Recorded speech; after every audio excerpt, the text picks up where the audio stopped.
नमस्कार साथियों, स्वागत है आपका द सिलेक्शन क्लासेस में। एंड उम्मीद कर रहा हूँ दोस्तों कि आप सब लोग बहुत अच्छे होंगे। और दोस्तों आज हम बात करने वाले हैं ज्योग्राफी की, जो कि बिल्कुल शुरू से मैं शुरुआत कर रहा हूँ। और क्लास 6 की जो एनसीईआरटी है उसका चैप्टर नंबर 2 दोस्तों आज मैंने उठाया है, सो दैट मैं आपको उसको अच्छे से पढ़ा सकूँ, उसको सिखा सकूँ कि आपको क्या क्या चीज़ें हैं जो आपको सीखनी चाहिए चैप्टर से, सो दैट आपका जो फाउंडेशन है वो स्ट्रॉन्ग होता रहे। और आने वाले टाइम में हम लोग एनसीईआरटी पहले 6 की कवर करेंगे, फिर 7 की, सो दैट आपकी जो चीज़ें हैं बहुत स्ट्रॉन्ग हो जाए। तो जिस भी बच्चे ने दोस्तों 2024 को अपना एग्ज़ाम ईयर जो टारगेट है वो सेट कर लिया है, तो उनके लिए दोस्तों बिल्कुल ज्योग्राफी में पढ़ाने वाला हूँ। तो आप लोग दोस्तों बिल्कुल तैयार हो जाइए, क्योंकि दोस्तों मैं बिल्कुल तैयार हो चुका हूँ। आइए दोस्तों आज हम बात करते हैं चैप्टर नंबर 2, जिसको एनसीईआरटी में जो हेडिंग दे रखी है उन्होंने अक्षांश एवं देशांतर। ठीक है, इंग्लिश में दोस्तों बोलते हैं इसको, that is latitude and longitude. ठीक है, अब दोस्तों जो लेटे हुए हैं, मैं ट्रिक भी बताऊंगा साथ साथ, तो आप अपनी मेमोरी पे रिटेन कर पाए। दोस्तों जो चीज़ लेटी हुई है वो है लैटिट्यूड, एंड दोस्तों जो वर्टिकल है वो है लॉन्गिट्यूड। ठीक है, तो यदि आप अपनी लंबाई नापते हैं तो आप इस तरह से चलते हैं तो वो लॉन्गिट्यूड है, मतलब हाउ लॉन्ग। हाँ, और यदि आप देखेंगे तो या जब आप आराम करते हैं तो आप लेटे हुए होते हैं, तो उसको बोलते हैं, ये जितनी भी लाइंस हैं दोस्तों ऐसे वो लैटिट्यूड होती हैं, और जो दोस्तों इस तरह से वर्टिकल लाइंस हैं वो सारी की सारी होती हैं लॉन्गिट्यूड्स। ठीक है, तो धीरे धीरे दोस्तों इनकी शुरुआत करते हैं। तो यदि दोस्तों हम लोग एनसीईआरटी की बात करते हैं तो एनसीईआरटी में सबसे पहले ग्लोब बना रखा है दोस्तों, ग्लोब इसको बोलते हैं। एंड ग्लोब में दोस्तों जो हमारी प्यारी अर्थ है वो कुछ इस तरह से, यदि आपने ग्लोब देखा होगा तो इस तरह से होता है दोस्तों कुछ ग्लोब, और यहाँ पर उसका स्टैंड होता है। ठीक है, कुछ हमने इस तरह से बनाया है ग्लोब। ठीक है, आप इसको सीधा भी रख सकते हैं। मैंने आपको इसलिए बताया कि आपकी जो लाइन ऑफ एक्शन है वो आपको पता चले कि किस तरह से होती है, टिल्टेड होती है एक्चुअली में अर्थ। ठीक है, यदि आप अर्थ की रोटेशन को देखोगे तो अर्थ जो है वो इस तरह से रोटेट कर रही है, ऐसा नहीं है, वर्टिकल से नहीं है। अर्थ जो है वो अपनी एक्सिस से थोड़ी झुकी हुई है, एक्सिस से दोस्तों वो झुकी हुई है। वो सारी बातें हम लोग यहाँ पर डिस्कस करने वाले हैं। अब दोस्तों यदि हम बात करते हैं कि ऐसी इमेजिनरी लाइन जिस पर अर्थ जो है वो रोटेट करती है, एक ऐसी इमेजिनरी लाइन, ये दोस्तों ये लाइन है थोड़ी ये इमेजिनरी है, ये हमने मानी गई है कि एक ऐसी रेखा है जिस पर अर्थ दोस्तों जो रोटेट करती है, उस लाइन को दोस्तों हम उसकी बोलते हैं एक्सिस ऑफ रोटेशन। क्या बोलते हैं? Axis of rotation. ठीक है, जिसको हिंदी में अक्ष बोलते हैं। क्या बोलते हैं? हिंदी में अक्ष बोलते हैं। ठीक है, तो एक्सिस ऑफ रोटेशन वो लाइन है इमेजिनरी जहाँ पर अर्थ जिस पर रोटेट करती है। ठीक है, अब ये दोस्तों जो लाइन है वो वर्टिकल नहीं है पूरा पूरा। भाई अगर हमें किसी भी चीज़ को, इस बॉल को घुमाना है तो मैं इस पर इस तरह से घुमाना पसंद करूँगा, लेकिन दोस्तों अर्थ ऐसे नहीं घूमती। अर्थ दोस्तों अपनी जो एक्सिस से थोड़ी झुकी हुई है, तो ये जो एंगल बनता है ये 22.5 डिग्री का एंगल बनता है। कितना? 22.5 डिग्री। तो हम ये बोल सकते हैं कि जो हमारी प्यारी अर्थ है वो अपनी एक्सिस से 22.5 डिग्री क्या करती है, झुकी हुई है। और किस तरफ? जब आप पेपर पे दोस्तों यदि आपको कभी भी डायरेक्शन बनानी है तो ऊपर होता है नॉर्थ, ईस्ट, साउथ, वेस्ट, मतलब इधर है दोस्तों उत्तर, ये दक्षिण, पूर्व और पश्चिम। ठीक है, तो किस तरफ झुकी हुई है दोस्तों? 22.5 डिग्री ईस्ट की तरफ झुकी हुई है। किस की तरफ झुकी हुई है? ईस्ट की तरफ। अर्थ दोस्तों जो रोटेट करती है, अर्थ रोटेट करती है वेस्ट से ईस्ट की तरफ, वेस्ट से ईस्ट की तरफ। यही कारण है दोस्तों कि हमको ऐसा लगता है कि जो सन है, जो सूर्य है, वो पूरब से उगता है। ठीक है, तो this is the reason, because earth जो रोटेट कर रही है वो पश्चिम से पूरब की तरफ कर रही है, that earth rotates from west to east. So we can say कि जो हमारा सन है अर्थ के लिए वो राइज होता है ईस्ट में। इतनी बात दोस्तों आपको समझ में आई होगी। अब दोस्तों यदि हम बात करते हैं गूगल मैप की, तो गूगल मैप में दोस्तों यदि आपको किसी भी दोस्त के घर जाना है, पार्टी में जाना, फंक्शन में जाना, ब्याह में जाना है, बारात में जाना है, तो आप गूगल लोकेशन में अपनी डाल देते हैं तो गूगल आपको वहाँ तक पहुँचा देता है। अब दोस्तों गूगल इतना स्मार्ट कैसे है? गूगल इस तरह से स्मार्ट है कि गूगल को ये पता है कि ज्योग्राफी के बेसिक्स क्या है। यदि आपको भी दोस्तों ज्योग्राफी के बेसिक्स पता हो जाएंगे तो आप भी गूगल की तरह स्मार्ट हो जाएंगे। अब दोस्तों आपका घर का जो पता है वो कुछ ना कुछ होगा, जो पोस्टमैन है वो आता है, आपके घर में कोई लेटर आया तो दे जाएगा। अब दोस्तों यदि हम अर्थ की बात करते हैं, अर्थ की जितनी भी स्पॉट्स हैं या लोकेशंस हैं वो भी दोस्तों एक एड्रेस के बराबर होती है। अब दोस्तों वो एड्रेस ऐसा है कि वो आम इंसान के समझ में उतना जल्दी से आता नहीं है, इसलिए दोस्तों हमने अपनी ज़िंदगी को आसान बनाने के लिए अपनी भाषा में ही चीज़ों को रखना शुरू कर दिया। लेकिन दोस्तों जो टेक्निकल बातें हैं वो हमेशा कहीं ना कहीं सर्वाइव करती हैं, और उन टेक्निकल बातों के बिना जीवन जो है दोस्तों बड़ा मुश्किल हो जाएगा। यदि हम अपने हिसाब से ज़िंदगी जीने लगेंगे तो शायद से कहीं ना कहीं हम लोग पीछे चले जाएंगे। तो हम लोग अपने हिसाब से जीते हैं सिर्फ इसलिए सो दैट हमें चीज़ें आसान लगे। अब दोस्तों यदि हम बात करते हैं जो हमारा पूरा का पूरा चैप्टर है, पहले दोस्तों हम बात करते हैं लैटिट्यूड्स के बारे में। तो जैसे मैंने बताया जो हमारी अर्थ है उस पर कुछ लाइंस हैं जो कि लेटी हुई है, ये हमारी दोस्तों अर्थ है। तो कुछ लाइन दोस्तों इस पर कुछ लेटी हुई है, ठीक है, इस तरह से लाइंस हैं कुछ। तो ये जो लाइंस हैं दोस्तों जो कि अर्थ पर लेटी हुई हैं इनको बोलते हैं हम लैटिट्यूड। क्या बोलते हैं? लैटिट्यूड। और हिंदी में दोस्तों इनको बोलते हैं हम अक्षांश। क्या बोलते हैं? अक्षांश। अब दोस्तों कुछ मेजर लाइंस हैं जिनके बारे में आपको पता होना चाहिए सो दैट उनके बिना यदि आप ज्योग्राफी पढ़ने बैठोगे तो कहीं ना कहीं आपको परेशानी होगी। क्यों? क्योंकि कुछ स्टैंडर्ड्स मान लिए गए हैं उन लाइंस के सो दैट चीज़ों को समझना बेहतर हो जाएगा, ठीक है। तो कुछ लाइंस दोस्तों हम लोग देखते हैं। अभी हम लैटिट्यूड की बात कर रहे हैं। अब जैसे मान लेते हैं दोस्तों ये हमारा अर्थ है, तो जब आप अर्थ के इस हिस्से से घूमना शुरू करोगे और घूमते घूमते घूमते घूमते घूमते घूमते घूमते वापस आ जाओगे तो आप सबसे बड़ा दोस्तों एक सर्कल बना लोगे। सबसे बड़ा क्या कर लोगे? एक सर्कल बना लोगे। अब दोस्तों ये जो सबसे बड़ा जो सर्कल बना है जो सबसे बीच में है, ठीक है, बिल्कुल एट द सेंटर, मतलब हम लोग यहाँ से चलना शुरू करें और ऐसे घूमते घूमते घूमते घूमते तो सबसे बड़ा जो सर्कल बनेगा इसको बोलते हैं हम इक्वेटर सर्कल। क्या? इक्वेटर सर्कल, ठीक है, या फिर हिंदी में बोलते हैं हम विषुवत वृत्त, ठीक है। तो विषुवत वृत्त, विषुवत दोस्तों सबसे बड़ा जो सर्कल है जो अर्थ की पेरिफेरी में बन सकता है उसको हम इक्वेटर सर्कल बोलते हैं। और दोस्तों यदि हम उस लाइन की बात करेंगे जो कि अर्थ को दो हिस्सों में डिवाइड करती है हॉरिजॉन्टल डायरेक्शन में, ठीक है, तो ये दोस्तों जो लाइन है जो अर्थ को दो हिस्सों में डिवाइड करती है, क्योंकि इसका दोस्तों जो डायमीटर होगा, जो इसका व्यास होगा, इस पॉइंट से इस पॉइंट को कनेक्ट करने वाला जो इसका डायमीटर होगा उसको हम बोलते हैं इक्वेटर। क्या बोलते हैं? इक्वेटर, ठीक है, इक्वेटर लाइन, जिसको हिंदी में बोलते हैं विषुवत रेखा, ठीक है, विषुवत रेखा। तो उम्मीद कर रहा हूँ दोस्तों विषुवत रेखा आपको समझ में आया होगा कि वो सबसे बड़ा सर्कल जो कि अर्थ पर हम लोग घूम सकते हैं और उसका जो डायमीटर होगा, वो जो लाइन होगी उसको हम बोलते हैं इक्वेटर लाइन। अब दोस्तों जो लाइन ऑफ इक्वेटर लाइन है बेसिकली वो एक लैटिट्यूड है, वो एक लैटिट्यूड है। इस तरह से दोस्तों 3-4 लैटिट्यूड आपको पता होना चाहिए, ठीक है। तो उम्मीद कर रहा हूँ दोस्तों ये सर्कल आपको समझ में आएंगे। और दोस्तों यदि हम यहाँ से नीचे की तरफ, यहाँ से ऊपर की तरफ, ये है हमारी दोस्तों साउथ डायरेक्शन, ये है दोस्तों हमारी नॉर्थ, इसको हम उत्तर बोलते हैं, इसको बोलते हैं दोस्तों हम दक्षिण बोलते हैं। तो यदि हम दोस्तों मिडिल पार्ट से बिल्कुल बीचों बीच से ऊपर की तरफ बढ़ना शुरू करेंगे तो जो हमारे सर्कल का साइज़ है दोस्तों वो छोटा होता रहेगा। आप देख पाएंगे जो सर्कल का साइज़ है वो छोटा होता रहेगा। तो सबसे टॉप पे आके सर्कल हमारा बहुत छोटा हो जाएगा। सिमिलरली दोस्तों यदि मैं नीचे की तरफ सर्कल बनाता हूँ तो यहाँ भी जो सर्कल है आप देख पाओगे दोस्तों ये छोटे होते रहेंगे। क्या होते रहेंगे? छोटे होते रहेंगे। क्या होते रहेंगे? छोटे होते रहेंगे। तो हमने देखा जो सबसे बड़ा सर्कल है दोस्तों वो बीच में बन सकता है। कहाँ बन सकता है? बीच में बन सकता है। अब इसमें पूछने वाली बात कुछ भी नहीं होनी चाहिए कि बीच में ही क्यों बनेगा, क्योंकि जो डायमीटर होता है सबसे बड़ा दोस्तों बीच में ही होता है। अब ऊपर की तरफ यदि हम जाएंगे तो जो सर्कल्स है वो छोटे होते रहेंगे और नीचे की तरफ भी दोस्तों जो सर्कल्स हैं वो छोटे होते रहेंगे। अब दोस्तों ये जो सर्कल्स हैं जो छोटे हो रहे हैं नीचे की तरफ जाने पर या ऊपर की तरफ जाने पर, इन सर्कल्स में कुछ सर्कल हमारे लिए बड़े काम के हैं जो कि हमको जानने चाहिए।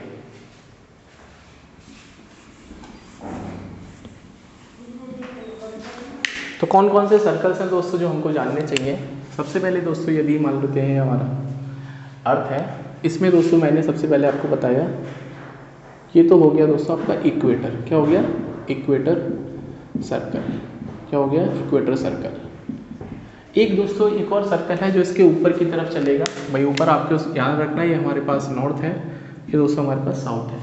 तो एक सर्कल दोस्तों ऊपर की तरफ जब आप चलोगे तो यहाँ पर दोस्तों मिलेगा, इसको बोलते हैं हम ट्रॉपिक ऑफ कैंसर सर्कल, ठीक है, या फिर दैट इज कर्क कैसे लिखते हैं? कर्क हिंदी में कर्क वृत्त, ठीक है, कर्क वृत्त।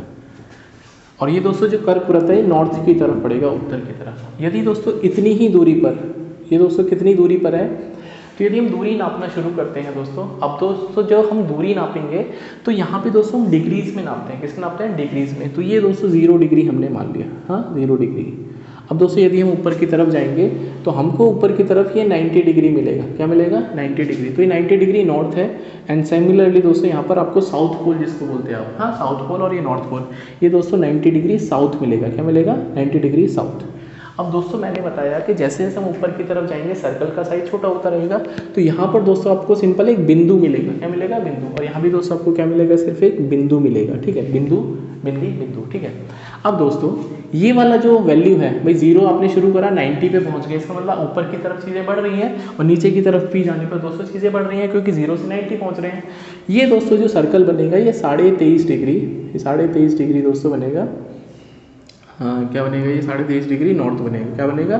23.5 डिग्री नॉर्थ। इसके ऊपर दोस्तों एक और सर्कल आपको दिखाई देना चाहिए। यहाँ पर आप NCERT उठा लेना दोस्तों। ये जो सर्कल आपको दिखाई दे रहा होगा ये दोस्तों 66.5 डिग्री नॉर्थ है। और ये जो सर्कल है दोस्तों इसको बोलते हैं हम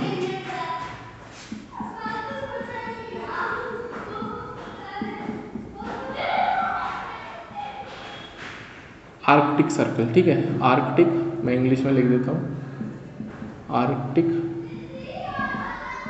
सर्कल 66.5 डिग्री दोस्तों। एंड सिमिलरली दोस्तों जब हम ऊपर की तरफ जाएंगे तो आपको मिलेगा सिंपल नॉर्थ पोल। क्या बनेगा? नॉर्थ पोल, जिसको बोलते हैं हम उत्तरी ध्रुव। क्या बोलते हैं? उत्तरी ध्रुव। ठीक है। एंड सेम काम दोस्तों नीचे की तरफ होता है। तो ये जो एक सर्कल मिलेगा आपको 23.5 डिग्री पर, क्या मिलेगा? 23.5 डिग्री पर दोस्तों ये जो व्रत मिलेगा इसको बोलते हैं हम दोस्तों मकर व्रत। ठीक है, मतलब मकर व्रत। और ये दोस्तों आपको मिलेगा 23.5 डिग्री, ये साउथ की तरफ मिलेगा। तो क्योंकि हम लोग दक्षिण की तरफ जा रहे हैं। उम्मीद करो दोस्तों आपको ये बातें समझ में आ रही होंगी। एक और दोस्तों सर्कल आपको यहाँ पर पकड़ना है। NCERT आप देखेंगे तो दोस्तों ये जो सर्कल है इसका नाम है दोस्तों दैट इज ये है दोस्तों दक्षिणी ध्रुव। ठीक है, तो दक्षिणी ध्रुव व्रत। एंड ये दोस्तों हिंदी में जो आर्कटिक सर्कल है इसको बोलते हैं उत्तरी ध्रुव व्रत। ठीक है। एंड ये दोस्तों जो इंग्लिश में बोलेंगे इसको अंटार्कटिक सर्कल। ठीक है, ये अंटार्कटिक सर्कल। अब दोस्तों इसकी जो लोकेशन होगी वो 66.5 डिग्री क्या होगी? 66.5 डिग्री साउथ में होगी। 66.5 डिग्री साउथ में होगी। एंड दोस्तों ये हमारा बनेगा लास्ट में साउथ पोल, जो कि आपको 90 डिग्री साउथ में मिलेगा। किस में मिलेगा? 90 डिग्री साउथ में। और जो दोस्तों ऊपर मिलेगा नॉर्थ पोल, जिसको जो कि आपको मिलेगा 90 डिग्री नॉर्थ में। तो उम्मीद कर रहा हूँ दोस्तों ये जो 4 सर्कल हैं, इवन 5 सर्कल हैं, यदि हम इक्वेटर को मिलाते हैं, दिस इज इक्वेटर। एंड दोस्तों this is circle of we can say Tropic of Cancer जिसको बोलते हैं। ये दोस्तों हमारे पास मकर व्रत जिसको इंग्लिश में बोलते हैं ट्रॉपिक ऑफ कैप्रिकॉर्न। क्या बोलते हैं? Tropic of Capricorn. एंड ये दोस्तों हिंदी में बोलते हैं इसको Tropic of Cancer. Tropic of Cancer. ठीक है, ट्रॉपिक ऑफ कैंसर। ये दोस्तों नीचे हो जाएगा अंटार्कटिक सर्कल, ऊपर हो जाएगा आर्कटिक सर्कल। ये दोस्तों इस तरह से ये 5 सर्कल दोस्तों आपको इंपॉर्टेंट पता होना चाहिए। अब दोस्तों इन सर्कल्स को हटा के हम लाइंस की बात करते हैं, सो दैट लाइंस से चीज़ें और भी ज़्यादा सिंप्लीफाई हो जाएंगी, क्योंकि आपको बहुत कॉम्प्लेक्स लग रहा होगा। ठीक है, थोड़ा सा इसको सिंप्लीफाई करते हैं।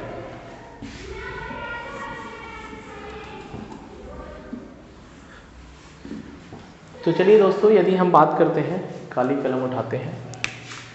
हाँ दोस्तों ये हमारा अर्थ। इसमें दोस्तों ये वाला जो सबसे बड़ा जो लाइन है जिसको हम बोलते हैं इक्वेटर। क्या बोलते हैं? Equator line. ठीक है, इसको बोलते हैं विषुवत रेखा।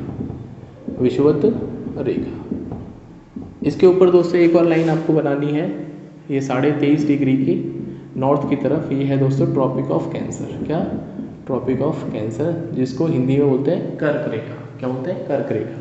इसके ऊपर दोस्तों यदि आप चलोगे तो यहाँ पे मिलेगा आपको आर्कटिक सर्कल। क्या? आर्कटिक सर्कल, जिसको दोस्तों 66.5 डिग्री नॉर्थ की बात करते हैं। एंड लास्ट में दोस्तों ऊपर मिलेगा आपको 90 डिग्री नॉर्थ में, जिसको बोलते हैं हम नॉर्थ पोल। क्या बोलते हैं? नॉर्थ पोल।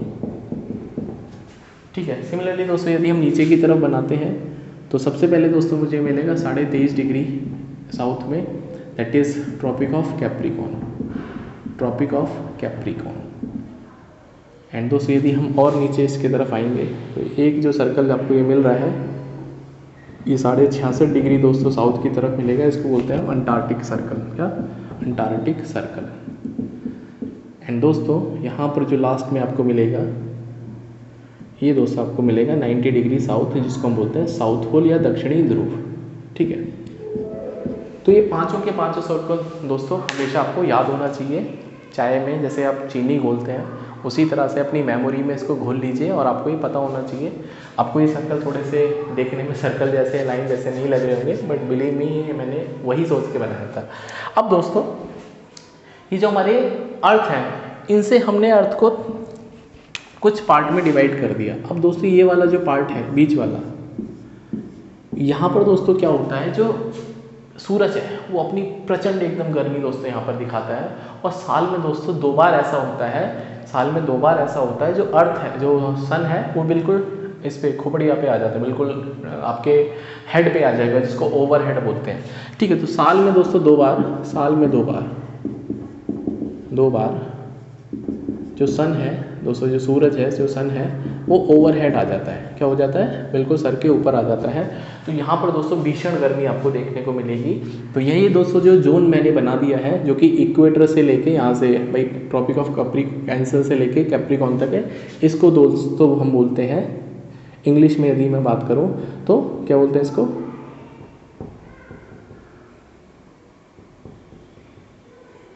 Tropical zone. क्या बोलते हैं दोस्तों इसको?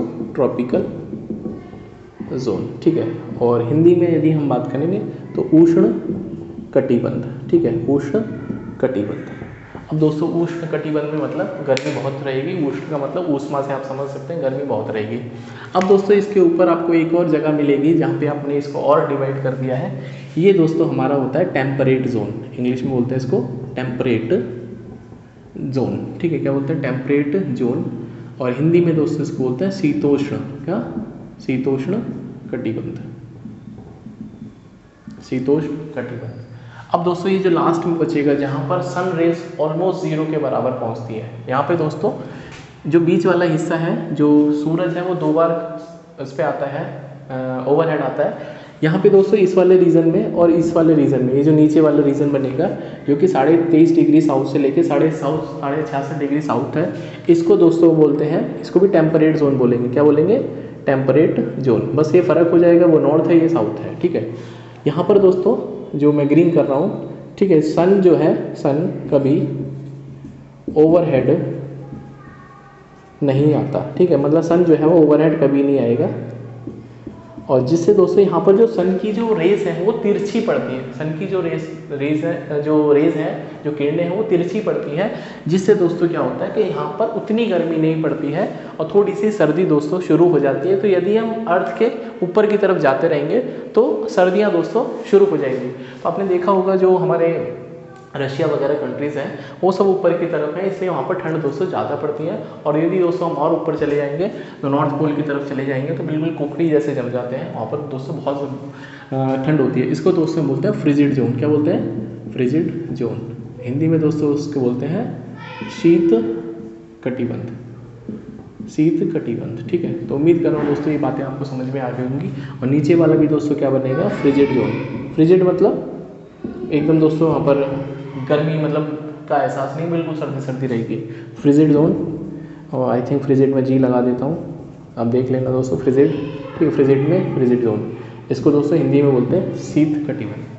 तो दोस्तों अभी आपसे यदि आपसे कोई पूछा जाएगा कि सन ओवरहेड किस किस रेंज में आता है, कौन कौन से एरिया में आता है, तो जो एरिया दोस्तों यहाँ से ट्रॉपिक ऑफ कैंसर से शुरू होगा और जो ट्रॉपिक ऑफ कैप्रिकॉर्न तक जाएगा, वहाँ पर दोस्तों साल में 2 बार ऐसा होगा जो सन है वो ओवरहेड पोजीशन पे आएगा। और उसके ऊपर दोस्तों यदि हम ट्रॉपिक ऑफ कैंसर और आर्टिक सर्कल के बीच में देखेंगे, एक को बार नहीं आएगा। एंड दोस्तों यहाँ से तो आपको सर्दियाँ मिलना शुरू हो जाएंगी। सेम दोस्तों कहानी नीचे होती है।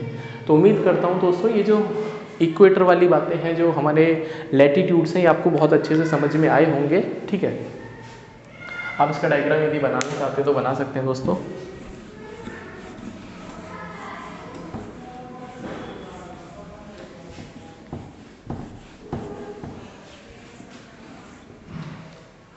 तो ऐसा दोस्तों ज़रूर से हो सकता है कि एक जगह के या दो जगह के एक ही लैटिट्यूड हो जाए, लेकिन दोस्तों उनको डिवाइड कौन करेगा कि वो नॉर्थ में है या साउथ में।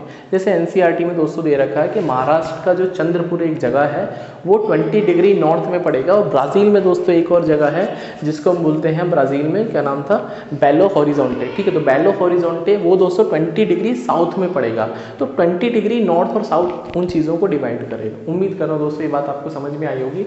अब दोस्तों आपको कुछ नहीं करना, जो मैप है उसमें एक काम करना है कि यदि हम पूरे मैप को देखते हैं वर्ल्ड ज्योग्राफी में, तो कुछ कंट्रीज़ ऐसे हैं जहाँ पर दोस्तों इक्वेटर पास होती है। ठीक है, जहाँ पर दोस्तों विषुवत रेखा पास होती है। तो भारत से दोस्तों इक्वेटर पास नहीं होता। ठीक है, तो जो विषुवत रेखा है वो भारत से पास नहीं होती। कौन कौन से कंट्रीज से पास होती है, तो मैं आपको दोस्तों बता देता हूँ कि कौन कौन से कंट्रीज़ हैं जहाँ से इक्वेटर लाइन जो है वो पास होती है, क्योंकि ये इंपॉर्टेंट लाइन है। नेक्स्ट वीडियो में आपको कैंसर वाली और कैप्रिकॉर्न वाली भी बताऊँगा। अब दोस्तों इक्वेटर से पास होने वाले 13 देश हैं। कौन कौन से? 13 देश। ठीक है, 13 देशों से दोस्तों इक्वेटर लाइन पास होती है।